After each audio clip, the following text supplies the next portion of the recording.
Graça e paz, irmãos.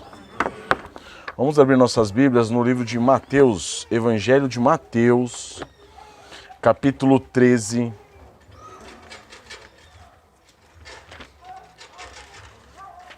Mateus 13, 44.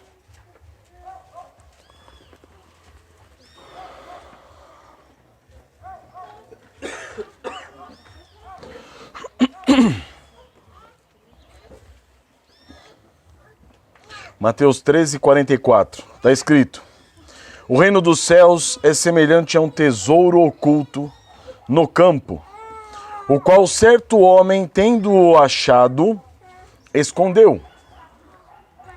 E transbordante de alegria vai, vende tudo o que tem e compra aquele campo. Vamos ler o 45 e 46 também. O reino dos céus é também semelhante a um que negocia e procura boas pérolas.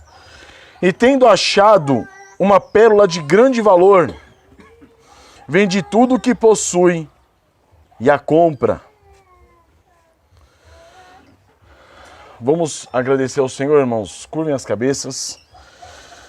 Senhor amado, Deus de eterna graça e misericórdia, diante de Ti estamos, ó Pai, mais uma vez, como igreja, para engrandecer o Teu nome, Pai.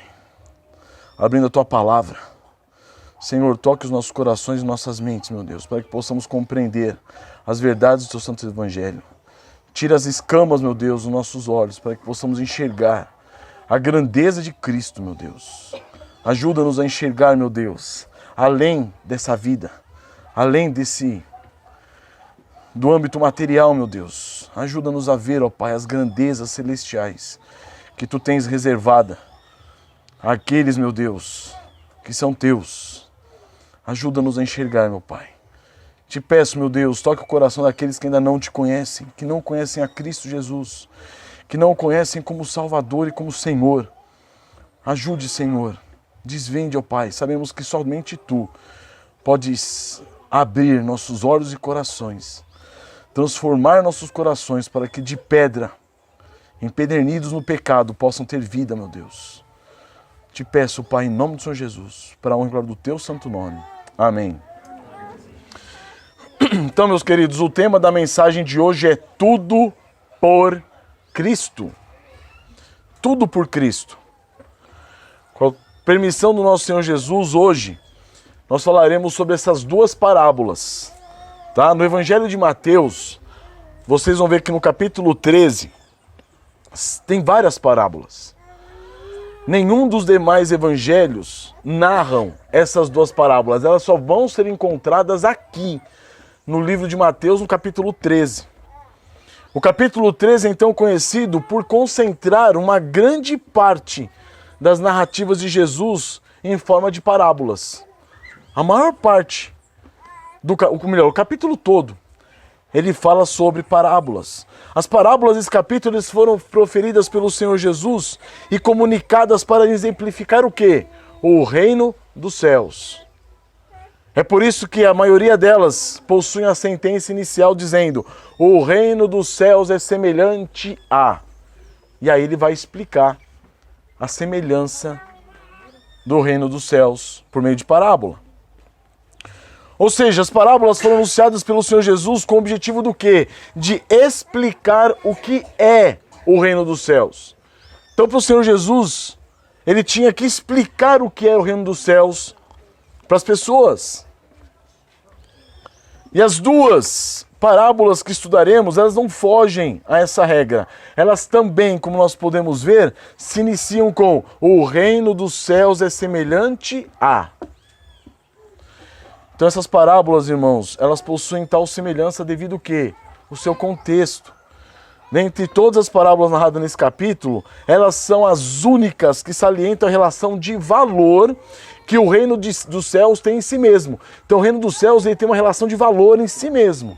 É isso que Jesus vai tentar salientar aqui. E até aqui ele tinha falado o quê? Do reino dos céus sendo comparado com coisas pequenas, coisas insignificantes, como semente, na parábola do semeador, grão de mostarda, até mesmo como fermento. Mas aqui o Senhor Jesus, ele representa o reino dos céus como algo de extremo valor. E nós vamos entender o porquê. Só que antes disso, eu queria ver com vocês se todos entendem o que é uma parábola. Porque o ensinamento de Jesus, na grande parte dos seus evangelhos, ele trata de parábolas. Ele utiliza-se de um gênero textual para explicar, para ensinar. Então as parábolas para Jesus não deixam de ser o quê? Um meio pedagógico, de ensinar as pessoas. E aí eu venho perguntar para vocês, o que é uma parábola? Então a parábola como um gênero textual, ela serve para quê? Ela é um tipo de uma narrativa alegórica. É uma narrativa cujos personagens e alguns objetos dessa narrativa, elas possuem uma relação com a realidade. E elas são utilizadas, essa narrativa alegórica, então ela é utilizada para quê? Ela se utiliza de pessoas e de situações para comparar o quê? A ficção, que é a parábola, a uma realidade. E essa comparação tem por objetivo o quê? Transmitir uma lição de sabedoria, ou uma moral. Moral da história.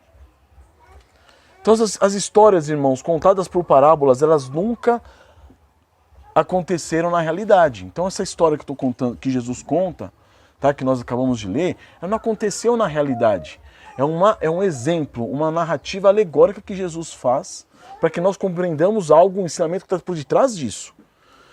Então não aconteceu. Elas somente apontam o quê? Para uma realidade e que se desenvolve por meio do quê? De princípios narrados na parábola. Então a parábola sempre vai ser o quê? Uma ficção. Algo que não existiu, algo que não aconteceu. Uma ficção que se desenrola como? Para explicar mais claramente princípios que regem acontecimentos reais de determinados assuntos. Então, por exemplo, se nós substituirmos os termos de uma parábola por termos de um determinado assunto real a que a parábola se refere, nós chegaremos a uma compreensão do tema abordado. E é interessante que em algumas parábolas do Novo Testamento, principalmente Mateus, Jesus explica a parábola. Uma delas é a parábola do semeador. Abram aqui comigo, voltem um pouquinho no comecinho do capítulo. Capítulo 13, versículo 3. Olha só, leiam comigo. E de muitas coisas lhes falou por parábola e dizia: eis que o semeador saiu a semear. E ao semear, uma parte caiu à beira do caminho, e vindo as aves, a comeram. Agora vai para o versículo 19. Jesus explicando: a todos os que ouvem a parábola do reino e não a compreendem, vem o maligno e arrebata o que lhes foi semeado no coração. Este é o que foi semeado à beira do caminho. Olha que interessante. Então Jesus dá a parábola e ele dá mais à frente a explicação a pedido dos discípulos. Ele continua, versículo 5. Outra parte caiu em solo rochoso, onde a terra era pouca, e logo nasceu, visto não ser profunda a terra. Saindo, porém, o sol a queimou, e porque não tinha raiz, secou-se. Agora vamos para o versículo 20. O que foi semeado em solo rochoso, esse é o que ouve a palavra, e a recebe logo com alegria, mas não tem raiz em si mesmo, sendo antes de pouca duração. Ele chegando a angústia ou a perseguição por causa da palavra, logo se escandaliza. Olha que interessante. Então Jesus está comparando o quê? O que é a semente? A semente é a palavra do evangelho. E a terra, o solo, é o coração do ser humano. Então você começa o quê? A substituir, certo? Os significados os termos da ficção por termos da realidade, você começa a chegar a uma conclusão, a um ensinamento. Então essa daqui que nós estamos lendo é uma das poucas parábolas que nosso Senhor Jesus registra a sua interpretação. Essa aqui do semeador. Uma que ele registra também a interpretação é a parábola do joio, um pouquinho adiante. Aqui mesmo no capítulo 13, a próxima parábola. Contudo, irmãos, nós entendemos o quê? A grande maioria das parábolas não tem interpretação explícita.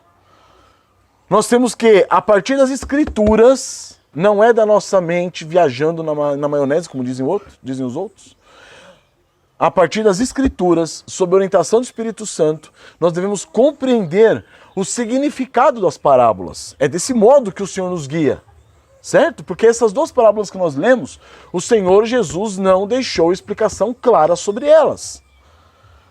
Então nós vamos tentar, com a graça do Senhor, compreender agora a relação entre essas duas parábolas que nós lemos inicialmente, do versículo 44 ao 46. E aí nós tentaremos o quê? Aprofundar essa relação comparando as duas e apresentando suas diferenças e suas semelhanças, para então o quê? Expor, entender e compreender o ensino contido em ambas, certo? Então comecemos então analisando as semelhanças e as diferenças que há entre essas duas parábolas. Abram de novo no versículo 44. O reino dos céus é semelhante a um tesouro oculto no campo, o qual certo homem, tendo achado, escondeu. E transbordante de alegria vai, vende tudo o que tem e compra aquele campo. 45. O reino dos céus é também semelhante a um que negocia e procura boas pérolas, e tendo achado uma pérola de grande valor, vende tudo o que possui e a compra. Então, está claro para a gente o paralelo entre essas duas mensagens. O ensino delas é o mesmo. Em ambas, o Senhor Jesus está exemplificando o que é o quê? O reino dos céus. E aí tem que ficar claro, irmãos, que o Senhor Jesus está comparando o reino dos céus não somente a um tesouro, ou não somente a uma pérola, nem mesmo ao homem que provavelmente trabalhava no campo e achou o tesouro, nem mesmo ao homem que negociava joias e encontrou a pérola. O Senhor Jesus, como nas demais parábolas, ele compara o reino dos céus com o todo do contexto da história, da parábola. Então o reino dos céus é o quê? É um tesouro oculto no campo, o qual certo homem, tendo achado, escondeu. E transbordando de alegria vai, vende tudo que tem e compra aquele campo. Isso é o reino dos céus. O reino dos céus também é semelhante a quê? A um que negocia e procura boas pérolas. E tendo achado uma pérola de grande valor, vende tudo o que possui e a compra. Então o reino dos céus ele é comparado com o sistema de funcionamento apresentado em cada uma dessas histórias. Não é que o reino dos céus é o tesouro, nem que o reino dos céus é a parábola. Mas o que o nosso Deus diz a respeito do reino dos céus? O que ele diz? O que a palavra de Deus diz a respeito do reino dos céus? O que nós encontramos nas escrituras sagradas a respeito dessa expressão, reino dos céus? Abram comigo, voltem um pouquinho em Mateus mesmo, capítulo 3. E nós vamos ver o início do ministério de João Batista.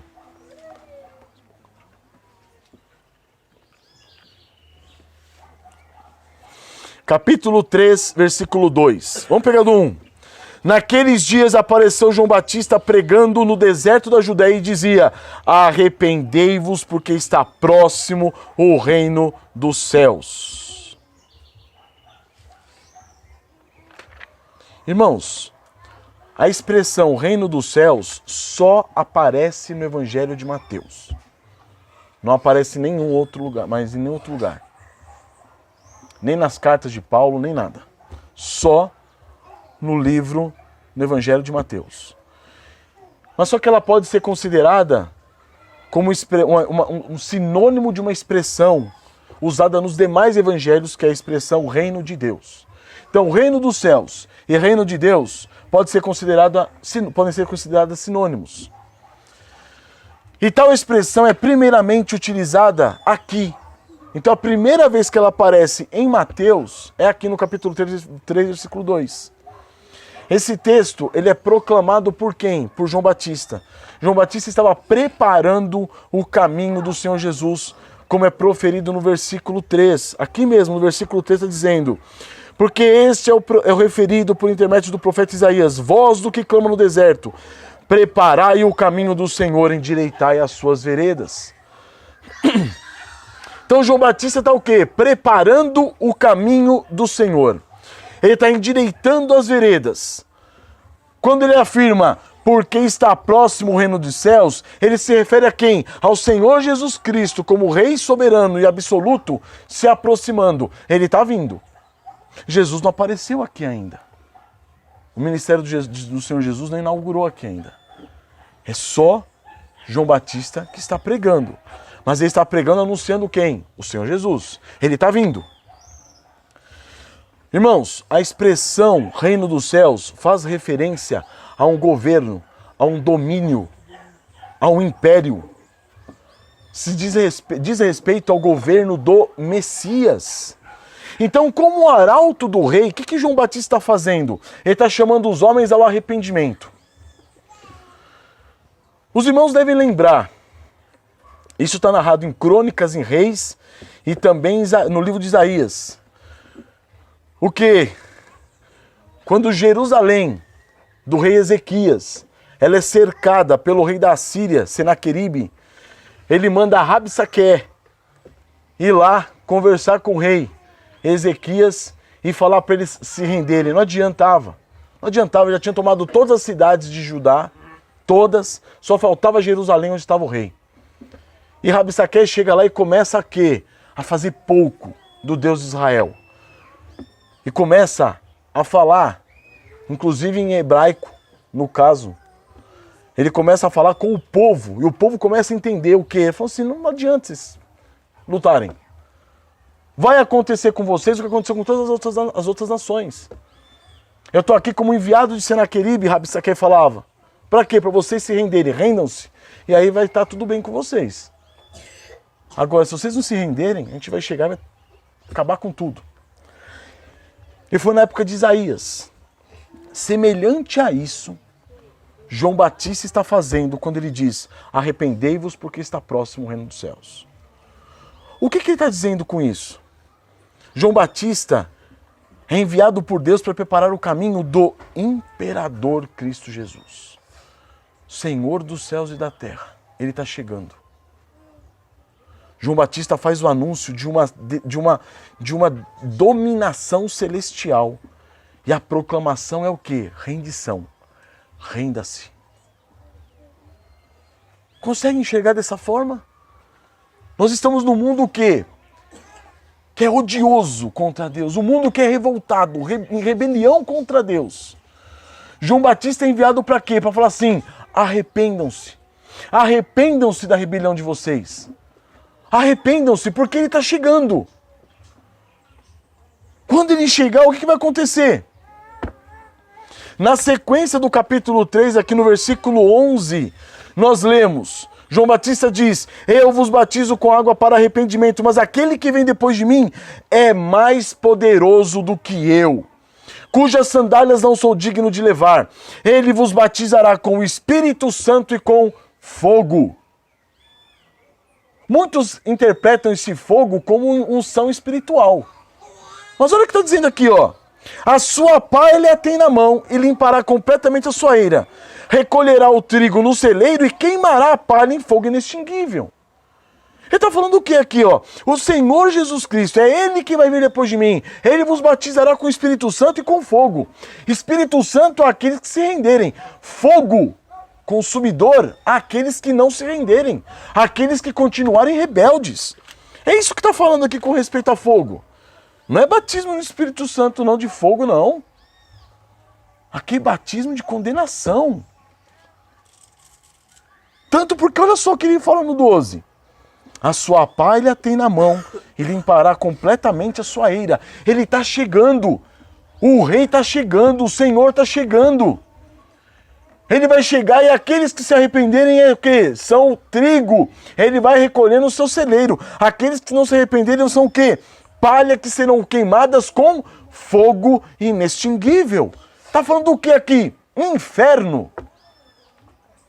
Ou seja, a ordem é arrependa-se porque o reino dos céus está chegando. É essa a ideia, irmãos. Um rei está chegando. Ele não é qualquer rei. Ele é o Senhor absoluto de tudo e de todos. É como se João Batista dissesse, arrependam-se. Rendam-se, rebeldes. Arrependam-se de suas rebeliões contra o Senhor Deus, pois Ele está chegando. E o que vai acontecer? O seu reino espiritual está próximo. Aqueles que não se arrependerem serão lançados para o batismo com fogo, fogo inextinguível. Arrependam-se, pois Ele separará o quê? A palha do trigo. É isso que acontecia antigamente nas dominações. Quando um rei dominava uma outra nação, era isso que acontecia. Se as pessoas se rendessem, ótimo, você vai virar o quê? O meu servo. Não se renderam, morre. A mensagem do evangelho aqui de João Batista é a mesma, irmãos. Aqueles que se arrependerem serão feitos o quê? Servos do Senhor. Aqueles que não se arrependerem vão para onde?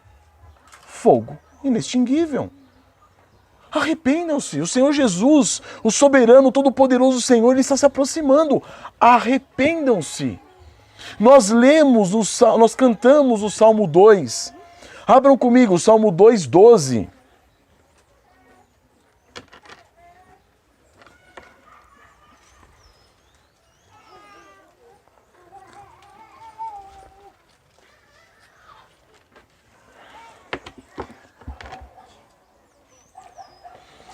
Beijai o filho, para que não se irrite. Salmo 2:12. E não pereçais no caminho, porque dentro em pouco se inflamará a sua ira. Bem-aventurados todos os que nele se refugiam. Olha que interessante isso. Quem é que vai nos condenar? Quem é que vai condenar o rebelde? O Senhor Jesus Cristo. Ele é o Filho. Quem é que pode salvar o rebelde? O mesmo Senhor Jesus Cristo. Cabe você escolher como que você quer ir até Ele. Porque você vai ter que ir até Ele. Você quer ir até Ele como rebelde? E você vai se deparar com a ira, com a fúria dele? Ou você quer ir até Cristo Jesus arrependido, quebrantado, humilhado? Porque Ele é o dominador dos céus e da terra. E a sua rebelião merece o inferno. Como que você quer ir até Cristo? Essa é a questão. Foi esse reino dos céus que chegou com o nosso Senhor Jesus Cristo. Esse reino está entre nós. É um governo espiritual, é um domínio santo. Por isso que ele é justo. Irmãos, uma nova ordem mundial foi inaugurada com a vinda de Cristo Jesus, nosso Senhor. Foi um império que chegou com as condições de rendição e que trouxe consigo o quê? Uma legislação própria, um sistema judiciário próprio e um modo de vida próprio. Jesus ele veio trazer isso para nós. O rei chegou com o quê? Com o seu reino. Ele não veio sozinho. Jesus não veio sozinho. Veio ele com todo o seu reino, com todo o seu poder.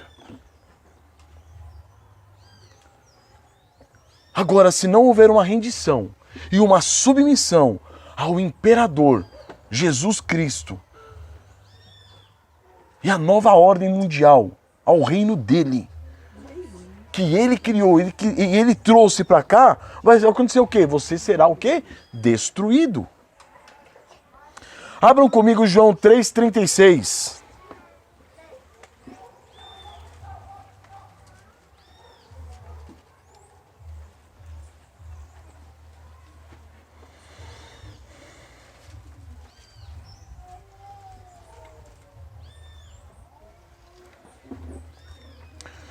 Em João 3,36 está falando o seguinte: por isso, quem crê no Filho tem a vida eterna. E o que todavia se mantém rebelde contra o Filho não verá a vida, mas sobre ele permanece o quê? A ira de Deus. Então, meus irmãos, crianças, prestem atenção. A palavra de Deus nos manda o quê? Crer no Senhor Jesus. Se você não crer nele, a ira de Deus permanece sobre você. Não é que a ira de Deus vai vir sobre você, não, ela permanece. Entendam a relação. Nós estamos aqui numa cidade fechada, murada. E aí chega um rei e fala assim: rendam-se. Vocês são meus inimigos. Vocês estão se levantando contra o meu império. Rendam-se. A questão não é o seguinte, não é... Ó, pensem aí, ó, capaz que algum de vocês se torne meu inimigo. Não. A questão é, Cristo Jesus veio a esse mundo, quem era inimigo dele? Toda a humanidade. Todos nós éramos inimigos dele, todos nós, todo ser humano é inimigo de Cristo. Inimigo do Evangelho. Nós não queremos nos render ao senhorio dele. Nós não queremos nos render ao reino dos céus, às leis dele, à legislação dele. Nós não queremos ao sistema judiciário, a gente não quer se render. A gente não quer viver a vida que ele propõe a nós. Uma vida de rendição a ele, como servos dele, não queremos. É por isso que quando fala, aquele que se mantém rebelde, não é aquele que vai virar rebelde, aquele que continua como rebelde, porque todos nós nascemos como rebeldes. Essa é a questão. E não é que sobre ele virá a ira de Deus, não, sobre ele permanece a ira de Deus. Porque sobre cada um de vocês que ainda não creram no Senhor Jesus Cristo, permanece a ira de Deus sobre vocês. E aqueles que não se renderem a ele serão o quê? Destruídos. Então a ordem é: arrependa-se. Arrependa-se da sua rebelião. Creia no Senhor Jesus Cristo. Vá até ele. Por quê? Porque é só ele que pode salvar. Vá até ele quebrantado, humilhado, arrependido. Corra até ele, prostre aos pés dele e submeta-se a quê? Às condições de rendição que ele exige de você. Só assim você não será destruído. Voltem um pouquinho mais, versículo 18, João 3,18. Quem nele crê não é julgado. O que não crê já está julgado, porquanto não crê no nome do unigênito Filho de Deus. Irmãos, no versículo 17 diz que Jesus não veio ao mundo para julgar, mas para salvar. Mas olha que interessante. Jesus não veio como juiz, mas o reino dele veio com ele. E diante desse novo sistema que ele trouxe, nós somos julgados e nós somos condenados. Olha o que ele fala. Quem nele crê não é julgado. Vamos ler o 17. Deixa eu abrir aqui que eu estou pegando. Peguem o versículo 17. Olha o que ele diz. Porquanto Deus enviou o seu Filho ao mundo, não para que julgasse o mundo, mas para que o mundo fosse salvo por ele. Aí você fala assim: nossa, maravilha, o Senhor Jesus é o nosso Salvador. Amém. Ele é. E ele não veio para nos julgar. Não. Não veio. Ele veio para quê? Para nos salvar. Só que quem nele crê não é julgado. O que não crê já está julgado. Com ele vem um sistema novo de governo, um sistema novo de domínio. Vem um império com uma legislação nova, com um sistema de julgamento novo, com um sistema de vida nova. É toda uma outra realidade que ele traz consigo. Então, dentro dessa realidade, aquele que não crê no Senhor Jesus já está julgado. Ele nem precisa ser julgado, ele já está julgado. E ele nem precisa ser condenado, ele já está condenado. Olha que interessante, versículo 19. O julgamento é este, que a luz veio ao mundo e os homens amaram mais as trevas do que a luz, porque as suas obras eram más. Então, meus irmãos, o Senhor Jesus Cristo, em sua primeira vinda, não veio julgar e nem condenar. Ele veio o quê? Salvar. Contudo, o sistema governamental que ele traz, que é o reino dos céus, que ele inaugura, veio para o quê? Para nos julgar e para nos condenar. Quem crer e for batizado será salvo, diz Marcos 16,16. Porém, quem não crê já está condenado. Não é uma questão de será, já está. Por isso que a mesma mensagem de salvação, ela é também uma mensagem do quê? De condenação. Quando fala, irmãos, que o evangelho é como uma espada de dois gumes, é nesse sentido. A mensagem do evangelho, ela tem duas funções. Ela salva e ela condena a mesma mensagem. Por quê? Porque aquele que se arrepender será alcançado pela mensagem do evangelho com salvação. Aquele que não se arrepender e manter-se rebelde será o quê? Condenado. Então a mesma mensagem traz consigo salvação e condenação. Então a ordem de João Batista para nós é: arrependa-se e você será salvo. Não arrependa-se e você será condenado. Creia e você será salvo. Não creia e você será o quê? Condenado. O evangelho salva e o mesmo evangelho condena. Então foi importante a gente falar sobre esse assunto. Por quê? Para que nós entendamos o que Jesus está querendo dizer. Quando ele mostra, o reino dos céus é semelhante a... Porque é o que nós vemos nessas duas parábolas.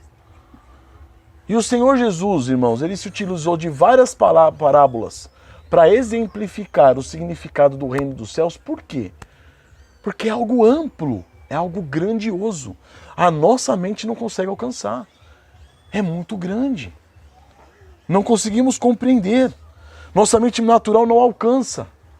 Então, dentre muitos outros aspectos do reino dos céus, o Senhor Jesus utiliza-se do quê? Dessas duas parábolas. Para apresentar um outro aspecto. Que outro aspecto? Abram comigo em Romanos 14, 17, por favor.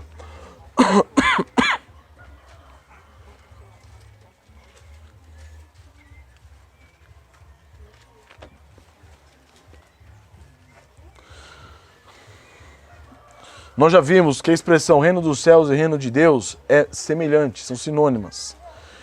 E aqui em Romanos 14, 17, Paulo está dizendo o seguinte: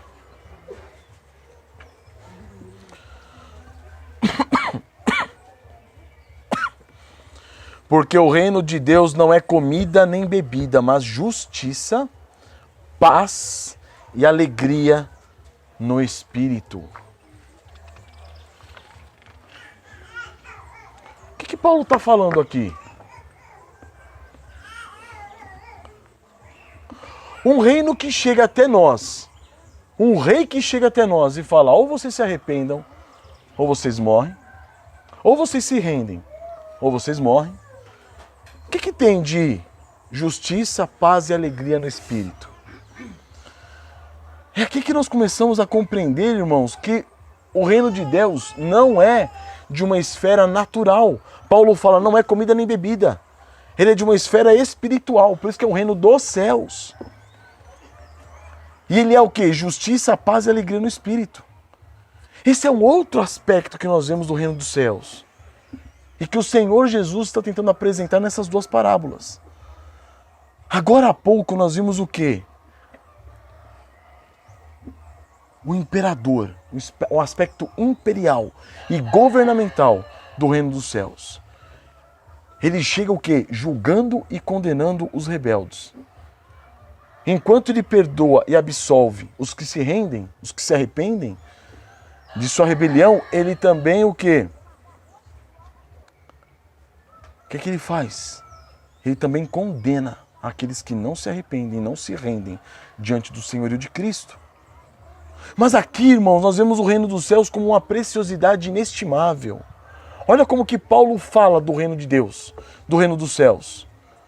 O que há de mais valioso nessa vida, além da relação entre esses três aspectos do reino de Deus? Justiça, paz e alegria. E não justiça, paz e alegria terrena, mas justiça, paz e alegria celestial.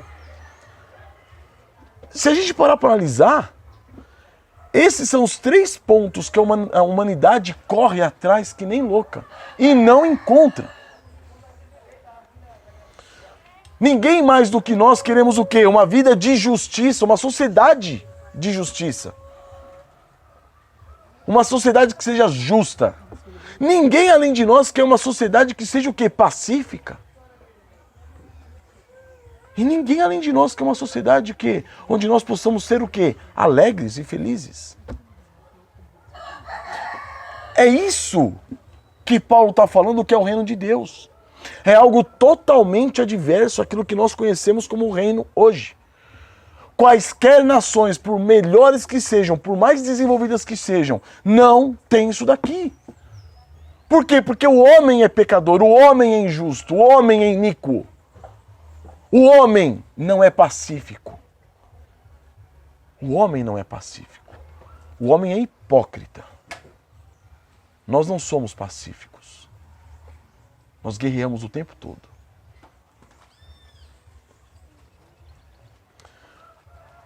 Estava conversando com o William um dia e conversando sobre John Lennon, que fez aquela música Imagine. Imagine um mundo sem guerra. Um mundo sem conflitos, um mundo... É a coisa mais linda a música. É a utopia mais imbecil que possa existir. Por quê? Porque ele mesmo foi e separou da mulher. Brigou com a mulher. Se não me engano, até deu uns tapas nela, não foi? Agora imagine um mundo pacífico. Olha que coisa mais linda.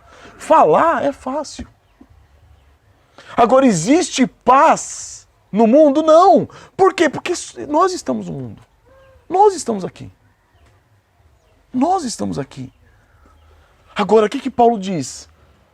O reino dos céus, ele é justiça, ele é paz e ele é alegria no Espírito Santo. Irmãos, isso me faz lembrar um pouco da história da Raabe, da prostituta Raabe de Jericó. Isso está narrado em Josué capítulo 2, versículo de 1 a 14. Eu não vou ler, mas vocês devem lembrar. Quando Josué chega diante de Jericó, aquelas muralhas enormes, não tinha como vencer aquela cidade, conquistar aquela cidade. Ele manda 2 espias. Os 2 espias entram em Jericó. Eles entram como o quê? Como estrangeiros, estão entrando na cidade, estão passando por lá. E aí Raabe recebe eles na casa dela. Eles vão para a casa de Raabe por quê? Casa de uma prostituta. Não dá suspeita nenhuma. Chega lá, o que acontece? O rei de Jericó ficou sabendo que tinha espias lá e manda prendê-los. Raabe vai e esconde os espias. No que ela esconde os espias, e ela mente para o rei da própria cidade dela, onde ela era uma das súditas. Ele manda o quê? Os seus soldados irem procurar os espias. Ela disse, eles já foram embora. Se vocês virem atrás deles, vocês alcançam eles. Quando ela entra de novo na casa, estão lá os espias. E ela pede que eles jurem para ela que não matarão ela. Por quê? Porque ela ficou sabendo o que aconteceu com o povo de Israel desde o Egito. E o que o Senhor vinha fazendo com eles desde o Egito. E ela começa a dizer que o coração deles desmaiou, se derreteu diante de tais notícias. E aí ela pede no versículo 12 de Josué 2, ela diz, agora pois jurai-me e vos peço pelo Senhor que assim como usei de misericórdia para convosco, também dela usareis para com a casa de meu pai, e que me dareis um sinal certo, de que conservareis a vida de meu pai e a minha mãe, como também a meus irmãos e a minhas irmãs, com tudo o que tem, e de que livrareis a nossa vida da morte. Então lhe disseram os homens, a nossa vida responderá pela vossa, se não denunciardes esta nossa missão. E será, pois, que dando-nos o Senhor esta terra, usaremos contigo de misericórdia e de fidelidade. E aí o que acontece? Acontece tudo aquilo que Deus manda Josué fazer. E eles conquistam a cidade fortificada de Jericó. O que esses homens tinham prometido a ela? Justiça, paz e alegria. Justiça, paz e alegria. Essa mulher, irmãos, ela foi premiada. Por quê? Os 2 espias entraram na casa dela. E ao ver a possibilidade que ela tinha de viver, o que ela faz? Ela abre mão de tudo.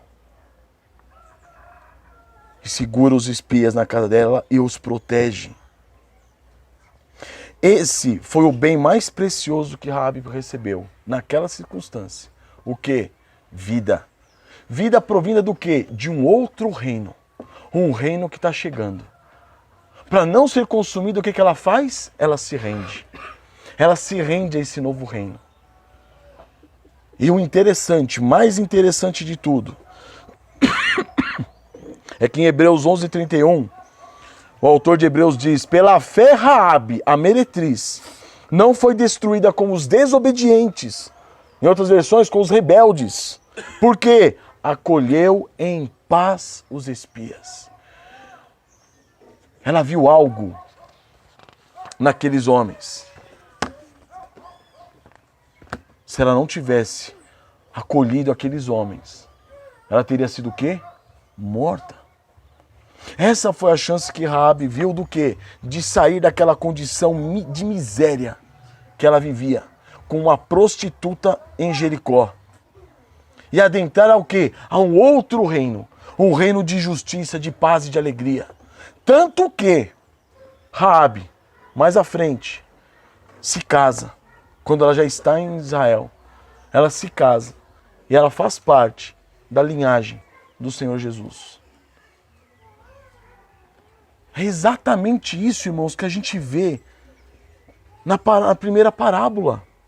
Olha o que diz a primeira parábola. Voltemos lá para Mateus 13:44.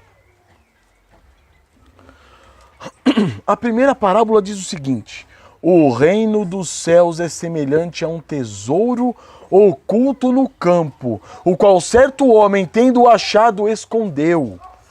E transbordante de alegria vai vir de tudo que tem e compra aquele campo. Foi isso ou não foi que Raabe fez? Agora olha só a história dessa parábola. Um homem tocando a sua vida de trabalhador num campo. Ele devia estar num campo arando a terra.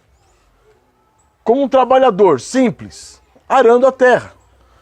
De repente ele acha o quê? Um tesouro escondido. Naquela época, irmãos, não tinha banco, não tinha nada. Então era a prática de pessoas que ganhavam certos tesouros ou até mesmo roubavam, esconder tesouros, enterrando-os no chão. E aí esse homem acha um tesouro que estava escondido. Quando ele vê esse tesouro, ele percebe que é de um valor inestimável.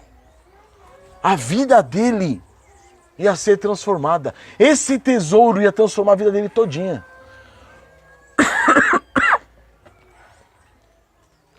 Era a oportunidade dele sair do quê? Da mediocridade e entrar numa nova realidade, onde ele jamais imaginou que um dia ele estivesse.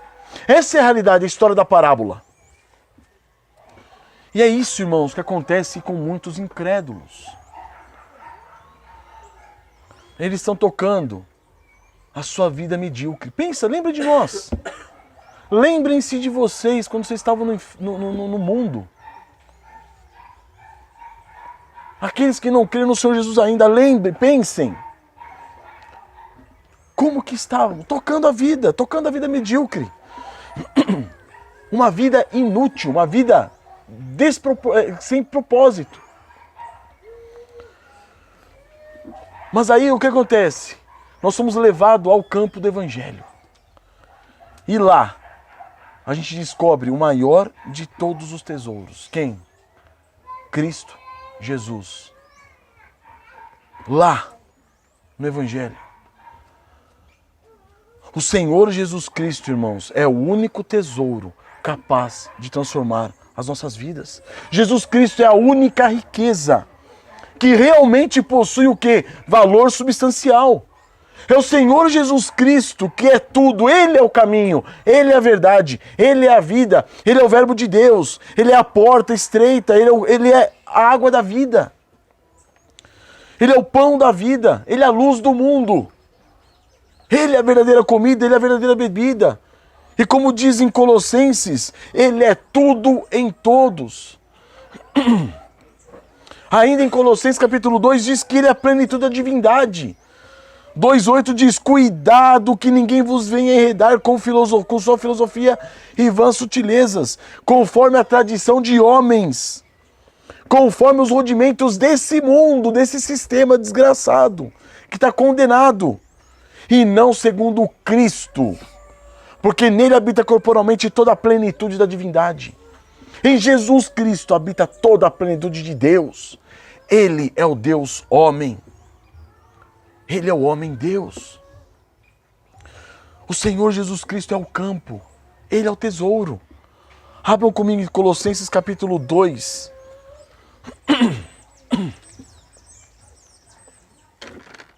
Colossenses capítulo 2, verso 2.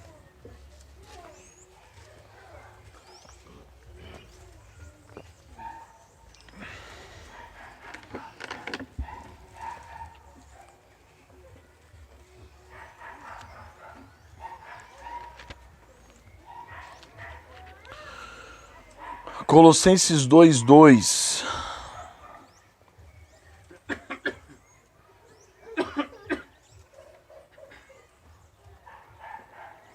Para que o coração deles seja conformado e vinculado juntamente em amor, e eles tenham toda a riqueza e forte convicção do entendimento, para compreenderem plenamente o mistério de Deus. Quem é o mistério de Deus?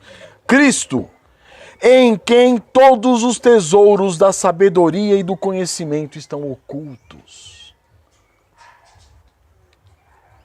Ele é o campo, Ele é o tesouro, Ele é tudo. Jesus Cristo é o maior de todos os tesouros que a gente possa imaginar. Ele é o maior de todos os tesouros existentes. As demais riquezas são como traça e como ferrugem. Elas vão ser consumidas. O Senhor Jesus Cristo não. Ele é o nosso tesouro eterno. O trabalhador no campo encontrou o que é a maior de suas riquezas. Ele não estava procurando um tesouro. Percebam, essa primeira parábola diz que o trabalhador estava o quê? Tocando a vida. Ele não estava à procura de um tesouro. Mas quando o encontra, percebe o quê? O seu valor inestimável. Ele entende o quê? Que a partir daquele momento a sua vida seria transformada. Ele não seria mais o mesmo. Contudo, ainda há outro tipo de pessoa, irmãos. Além do camponês, que estava trabalhando no campo, quando achou acidentalmente o tesouro escondido, há um outro tipo de pessoa. Agora eu digo para vocês, aqueles que estiverem aqui hoje, acidentalmente, ouvindo essa palavra, onde está sendo apresentado Cristo Jesus, vejam a riqueza que há em Cristo Jesus. Vejam a grandeza que há em Cristo Jesus. Ouçam Ele falando para você, arrependa-se. Arrependa-se.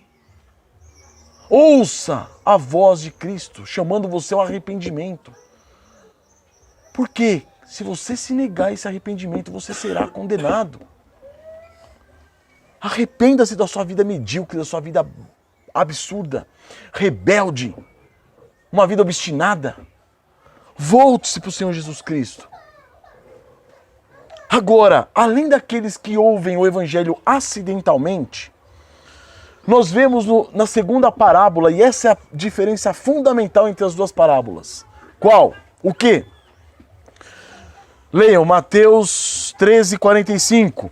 O reino dos céus é também semelhante a um que negocia e procura boas pérolas. Jesus mostra, irmãos, que no reino dos céus há dois tipos de pessoas que entram no reino dos céus. Há dois tipos de pessoas que têm acesso ao reino dos céus. Há dois tipos de pessoas que são chamadas por Deus, eleitas, escolhidas e vêm a Deus. A quem? aqueles que encontram tesouro acidentalmente e aqueles que encontram o tesouro por quê? Porque estavam buscando. Mas olha que interessante. O reino dos céus é também semelhante a um que negocia e procura boas pérolas, e tendo achado uma pérola de grande valor, vende tudo o que possui e a compra. Aquele tipo de incrédulo que se assemelha a quem? A um abastado negociante de joias. Sim. Percebam a vida desse negociante de joias.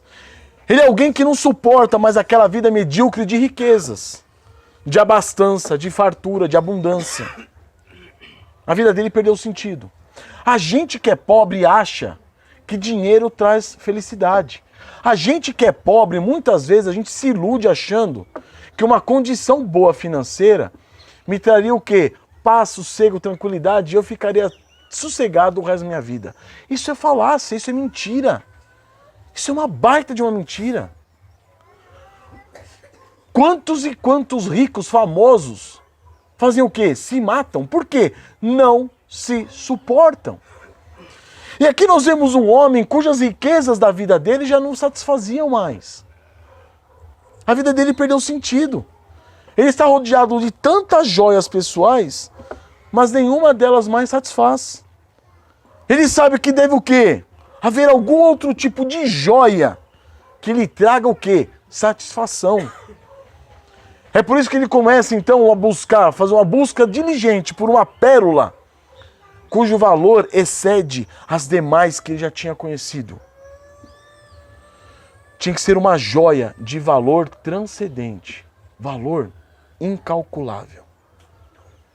É isso que acontece, irmãos, com muitos de nós, que envoltos em nossas riquezas, não estou falando de riqueza financeira, mas naquilo que você dá valor extremado. Pode ser seu emprego, pode ser sua casa, pode ser seu carro, pode ser seus filhos, sua esposa, seu marido. É isso que ocorre com os ímpios. Movidos por uma insatisfação com aquilo que o mundo pode lhes oferecer, ou seja, com aquilo que o mundo oferece de material, de palpável, porque eles não conseguem ver o quê? Uma realidade transcendente, uma realidade espiritual. Só consegue ver o quê? Material. Porque Deus vai te dar um carro, Deus vai te dar uma casa, Deus vai fazer isso, Deus vai fazer aquilo. É só nisso.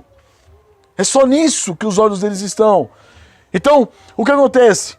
Movidos por essa insatisfação, porque as coisas materiais já não satisfazem mais, eles começam o quê? Buscar por algo verdadeiro. Algo que realmente faça sentido. Movidos pelo Espírito Santo, eles começam a procurar. Não é possível que a vida seja só isso. Tem que ter alguma coisa a mais. Eles já não suportam mais uma vida de pecado e de miséria. Eles andam rodeados de bens e de recursos desse mundo, mas tudo perdeu o sentido. Essa é a realidade. Quantas pessoas não estão nessa situação? E quantos de nós não passamos por isso? Eles estão à procura do quê? De uma pérola de grande valor. E não descansarão enquanto não a encontrarem. Por quê? Porque o Espírito Santo já está movendo o coração deles, dizendo, tem algo mais valioso do que isso. As coisas não podem acabar aqui do jeito que está. Não pode ser só isso. É só isso. É só isso. Por isso que muitos chegam a essa conclusão e falam, é só isso. E se matam. Abram comigo Provérbios, capítulo 2.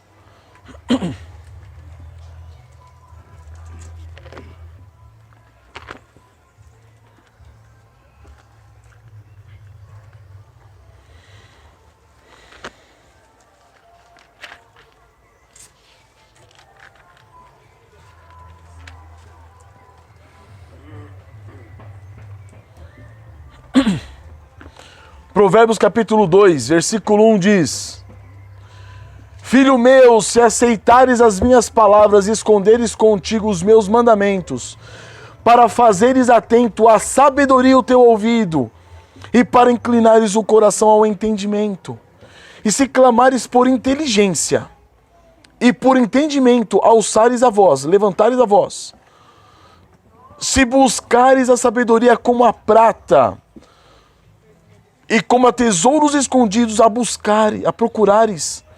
Então entenderás o temor do Senhor e acharás o conhecimento de Deus. A vida perdeu sentido. A vida perdeu sentido. Para nós é assim, para nós que somos pobres. Tem momentos, quando você não está com Cristo, que você olha e fala assim, acabou, o que eu estou fazendo aqui? Para que eu estou aqui? Acabou o sentido. Ouça a palavra do sábio, te chamando a quê? A sensatez, a sabedoria. A sabedoria encarnada é Cristo Jesus. Nós vamos ver um pouco mais à frente, 1 Coríntios 1,30, que fala que Ele é a sabedoria de Deus.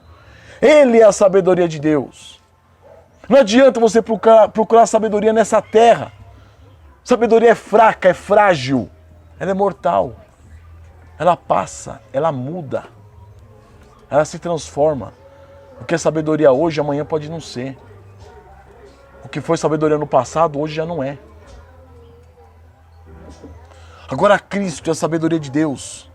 Esse incrédulo, tateando como um cego, chega até o Evangelho de Cristo Jesus, chega até Cristo Jesus e conhece o quê? O temor do Senhor e o conhecimento de Deus, como está no versículo 5, aqui de Provérbios. O Senhor Jesus Cristo é a maior de todas as riquezas, meus queridos. O Senhor Jesus Cristo é o único tesouro capaz de transformar a sua vida. Só Ele pode transformar a sua vida. Somente Ele pode dar sentido à sua vida medíocre. Jesus Cristo é a única riqueza que realmente possui um valor substancial e possui um valor em si mesmo. Ele é mais valioso do que tudo. Todas as riquezas acumuladas do mundo. Ele é superior. Seu valor excede a criação que foi feita por Ele. Tudo foi feito por Ele.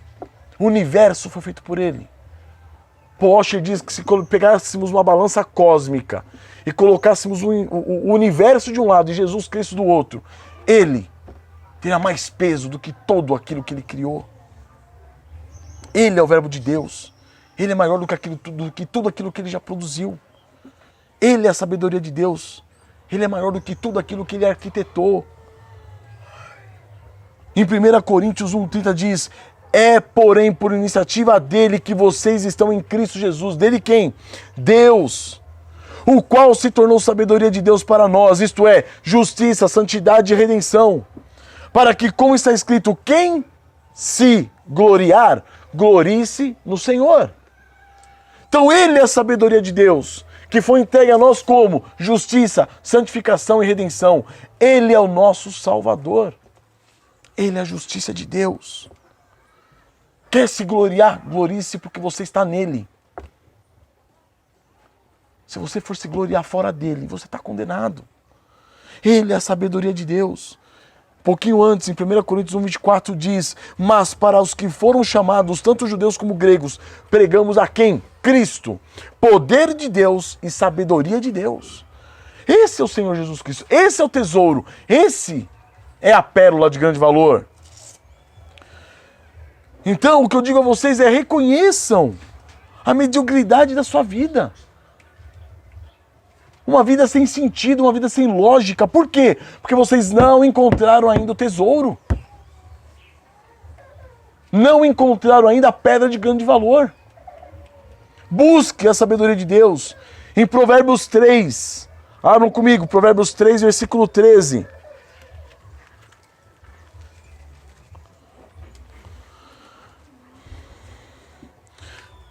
Provérbios 3,13. Feliz o homem que acha sabedoria e o homem que adquire conhecimento. Esse é feliz. Que sabedoria? Que conhecimento? Cristo Jesus. Ele é a sabedoria de Deus. Ele é o conhecimento de Deus.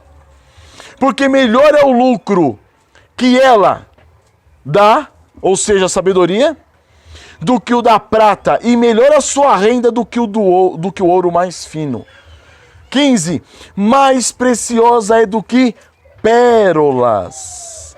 E tudo o que pode desejar, nada é comparável a ela. Estão vendo, irmãos?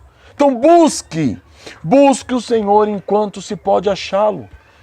Invoque, clame por ele enquanto você está o quê? Enquanto ele está perto. Reconheça a sua tolice, reconheça a sua miséria. Reconheça a sua insatisfação, a pobreza, a sua miséria, a sua pobreza, a sua cegueira, a sua nudez. Reconheça e volte-se a ele. Porque só ele que é capaz o quê? De satisfazer as suas necessidades, aquilo que você está procurando, aquilo que você está buscando. Em Apocalipse 3, 17, 18 diz: pois dizes, estou rico e abastado, e não preciso de coisa alguma, e nem sabes que tu és infeliz, sim, miserável, pobre, cego e nu. Aconselho-te que de mim compres ouro refinado pelo fogo, para te enriqueceres, vestiduras brancas para te vestires, a fim de que não seja manifesta a vergonha da tua nudez, e colírio para ungires os olhos, a fim de que vejas. Essa palavra foi dirigida à igreja de Laodiceia. Você é cega, nua, miserável, pobre. Compre ouro refinado pelo fogo, para te enriqueceres. Compre vestiduras brancas. Compre, a fim de que não seja manifesta a tua vergonha, a tua nudez. E é aqui que a gente vai concluir, irmãos. Percebam, existe um preço envolvido.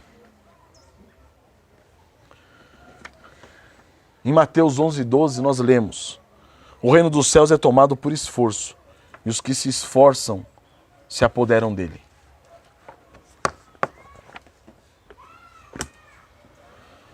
Nós temos um exemplo com o jovem rico. Abram comigo em Lucas 18:18.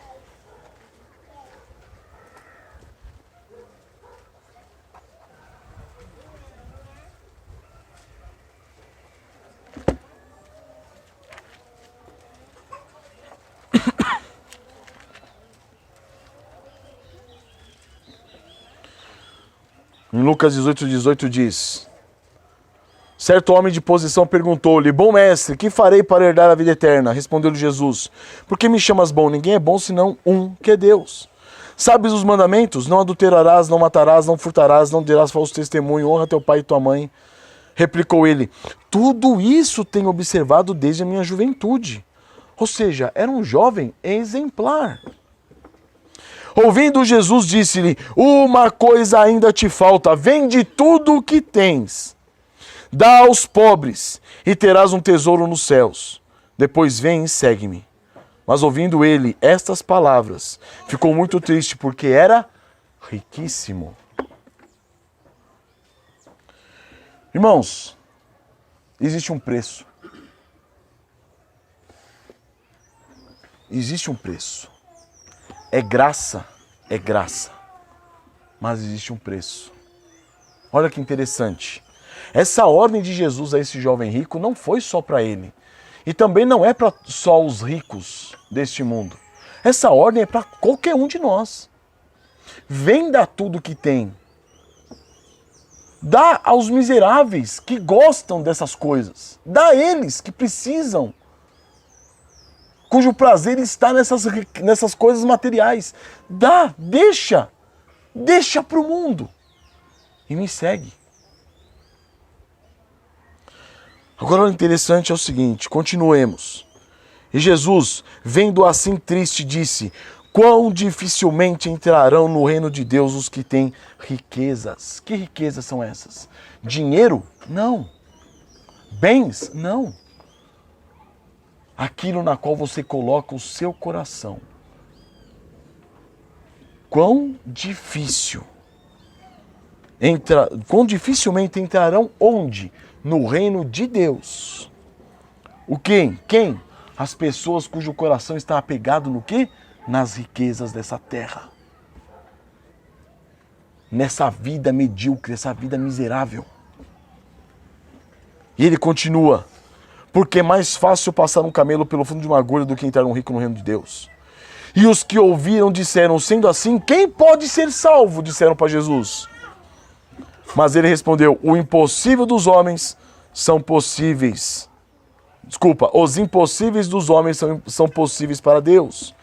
E disse Pedro: eis que nós deixamos casa e te seguimos. Respondeu-lhe Jesus: em verdade vos digo que ninguém há que tenha deixado casa, ou mulher, ou irmãos, ou pais, ou filhos, por causa do reino de Deus, que não receba no presente muitas vezes mais, e no mundo por vir a vida eterna.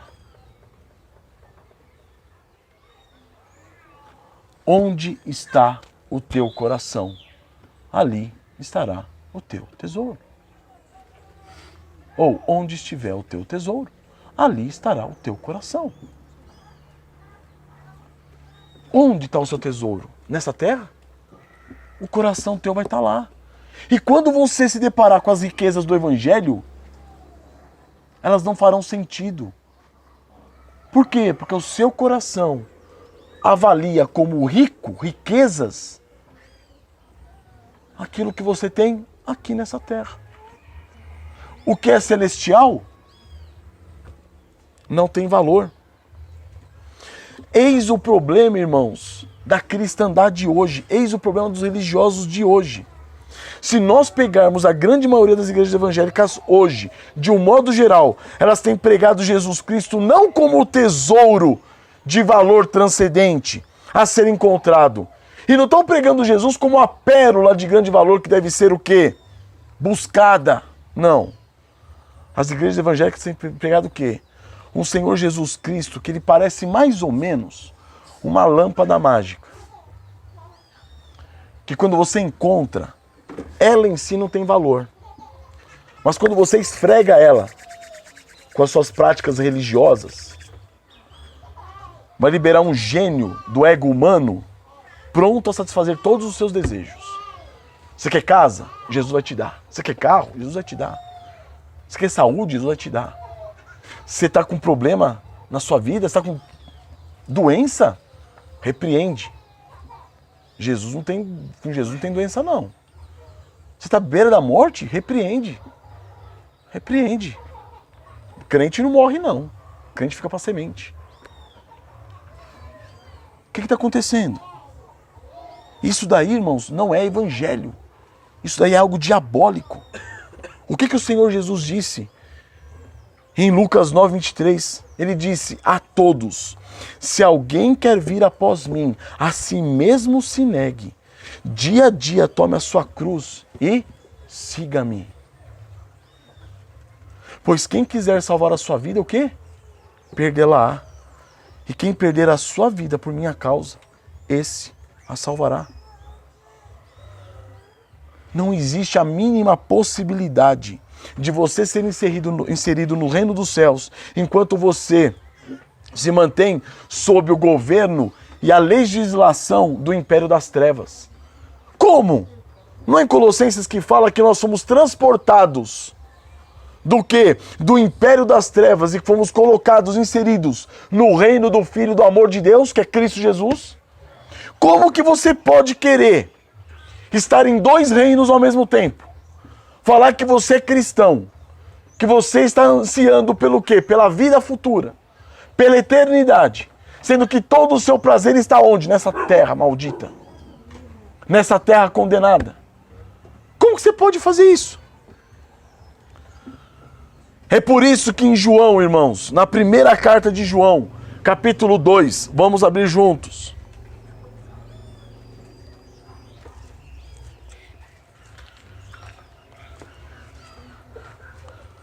Primeira carta de João, capítulo 2, versículo 15, Jesus diz, ou melhor, João nos orienta, mas é Jesus dizendo: não ameis o mundo nem as coisas que há no mundo. Se alguém amar o mundo, o amor do Pai não está nele. Porque tudo que procede do mundo, a concupiscência da carne, a concupiscência dos olhos e a soberba da vida, não procede do Pai, mas procede do mundo. Ora, o mundo passa, porque ele é material. Ele vai embora. Ele fica o quê? Ele perde o valor. O mundo passa, bem como suas concupiscências. Porém, aquele que faz a vontade de Deus permanece eternamente. Então agora eu concluo, irmãos, dizendo, meus queridos, Senhor nosso Deus, por meio dessas duas parábolas, nos chama a que você tem o Senhor Jesus Cristo como todo o seu tesouro, um tesouro de valor inestimado. Quer você tenha recebido a Ele, visto a Ele, contemplado a Ele acidentalmente, ou por consciência, porque você estava já insatisfeito com a sua situação, quer de um modo ou quer do outro, você tem visto a grandeza de Cristo Jesus? Você tem visto a riqueza que há em Jesus Cristo como Senhor e Salvador? E toda uma eternidade que nos aguarda? Toda uma eternidade que nos espera? Temos visto dessa forma, irmãos? Você percebe o grande valor que há em Cristo Jesus? Quando eu disse que é um preço a se pagar, mas não é um preço de barganha. Não é um preço de barganha. Não é um preço comercial equivalente a um produto adquirido. Há algo que deve ser dado em troca. Não que esse algo tenha o mesmo valor do tesouro da pérola adquirida. Não, não é isso. Mas todo aquele que se depara com Jesus Cristo e com o seu valor transcendente, ele logo renunciará ao quê? Tudo que é inútil. E vai querer ficar somente com quem? Com Cristo Jesus. O que você está tentando fazer? Está tentando segurar as duas coisas? É isso que está fazendo. O que há de comum nas duas parábolas é, e transbordante de alegria, eles foram e fizeram o quê? Venderam tudo o que tinham. Para quê? Para adquirir aquele campo onde estava o tesouro. E o outro, para adquirir aquela pérola que ele estava buscando, que ele estava procurando. É assim, irmãos. É assim. Jesus diz em Lucas 14:33, assim, pois, todo aquele que dentre vós não renuncia a tudo quanto tem, não pode ser meu discípulo. Então não é uma situação, uma exigência, uma condição somente para alguns. É uma condição para todo cristão. Se você se diz cristão e não renunciou a tudo quanto tem, você não é cristão. Você não é um discípulo. Jesus disse isso. Você percebe o valor de Cristo Jesus? Por Ele nós abandonamos tudo. Tudo. Foi isso que Paulo fez. Não é um preço de negociação. A graça, a salvação, ela é gratuita. Ela é pela graça de nosso Senhor Jesus Cristo. Creia e você será salvo. Não é faça e você será salvo. Nada é exigido de nós para que sejamos salvos, a não ser o quê? Crer que Ele pagou na cruz pelos nossos pecados. E que se nós aqui estamos hoje, foi por pura graça e por misericórdia. Isso é graça. Isso é graça. Não adianta você falar que está na graça, ou você imaginar que você está na graça de Cristo Jesus, se você vive uma vida do como? Tentando ganhar a salvação. Não existe isso. Não existe isso. Se você está em Cristo, se você está na graça de nosso Senhor Jesus Cristo, você descansou nele. Ele é o valor inestimado. Ele é tudo que você precisava um dia. Nada mais você precisa, somente dele. É por isso que Paulo fala, em Filipenses capítulo 3, versículo 4, bem que eu poderia confiar também na carne. E aí ele começa a dar uma relação de vantagens que ele tinha, vantagens carnais, como um fariseu. Até que ele chega a um ponto e diz, mas para mim, o que era lucro, isso considerei perda. Por quê? Por causa da sublimidade de Cristo. Sim, deveras considero tudo como perda, por causa da sublimidade do conhecimento de Cristo Jesus, meu Senhor. Isso é realidade. Isso é realidade. Se você vier a perder tudo o que você tem, inclusive dinheiro, saúde e tudo, você vai estar satisfeito em Cristo? Ou vai te bater o desespero? Vai te bater a depressão? Vai te bater a angústia? Isso só vai mostrar para você onde está o seu coração. Se eu perco tudo que eu tenho na vida e me bate o desespero, mostra onde estava o meu coração. Mostra qual era o meu tesouro. Paulo está mostrando o quê? Eu jogo tudo fora. Considero tudo como esterco por causa de Cristo. Esse é o problema do religioso.